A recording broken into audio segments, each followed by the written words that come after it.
ফেসবুকের friend list কীভাবে আমরা হাইড করব, তো আমরা এই ভিডিওতে জানবো। তো ভিডিওটি শেষ পর্যন্ত দেখার অনুরোধ রইল।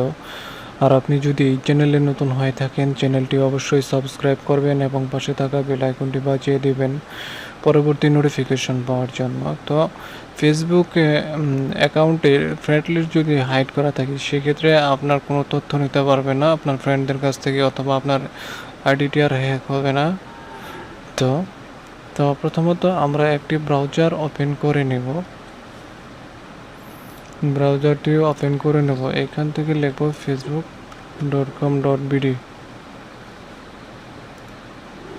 তারপরে এখানে আমরা মেন আইকনে ক্লিক করব, সেটিং এন্ড প্রাইভেসি সেটিং।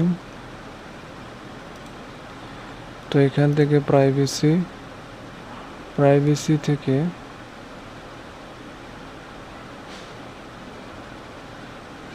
তো এডিট, এখান থেকে আমরা পাবলিকে অনলিমি করে দেবো, কারণ যেহেতু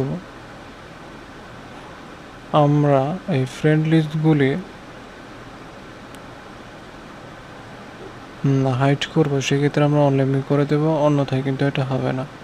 তো ভিডিওটি ভালো লাগলে চ্যানেলটি অবশ্যই সাবস্ক্রাইব করবেন এবং পাশে থাকা বেল আইকনটি বাজিয়ে দেবেন পরবর্তী নোটিফিকেশন পাওয়ার জন্য।